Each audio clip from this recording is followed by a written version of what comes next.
আজকের ভিডিওতে আমরা ইংরেজদের আগমন ও কর্মকাণ্ড নিয়ে আলোচনা করব। ভারত ও পূর্ব এশিয়ায় বাণিজ্যের উদ্দেশ্যে 1600 সালে ইস্ট ইন্ডিয়া কোম্পানি গঠিত হয়। তাহলে ইস্ট ইন্ডিয়া কোম্পানি গঠিত হয় এই 1600 সালে।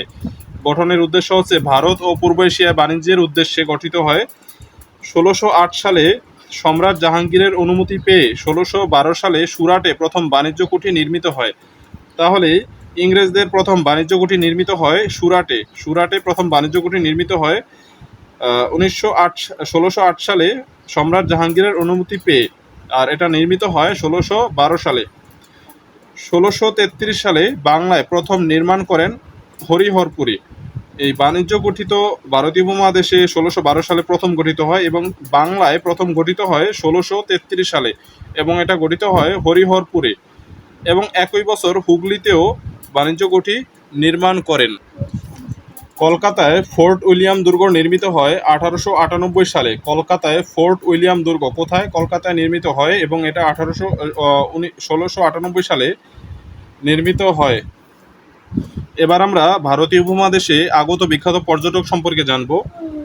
বিখ্যাত পর্যটকদের মধ্যে ফাহিয়েন ভারতবর্ষে আসেন 399 থেকে 412 সালের মধ্যে। ফাহিয়েনের দেশ হচ্ছে চীন। এরপরে হিউয়েন শান 1629 থেকে 645 সাল এর মধ্যে আসেন। তিনিও একজন চীনের পর্যটক। তাহলে কোন চৈনিক পর্যটক সর্বপ্রথম ভারতীয় উপমহাদেশে আসেন? উত্তর হবে ফাহিয়েন। এরপরে আসেন হিউয়েন সাং, দুজনেই চীনের পর্যটক। এরপরে আল বরুনি তিনি 1017 সালে আসেন। তার দেশ হচ্ছে পারস্য বা ইরান। এরপরে মার্কোপোলো 1292 সালে আসেন। মার্কোপোলোর দেশ হচ্ছে ইতালি। তিনি আসেন ব্যবসা ও অনুসন্ধানের জন্য।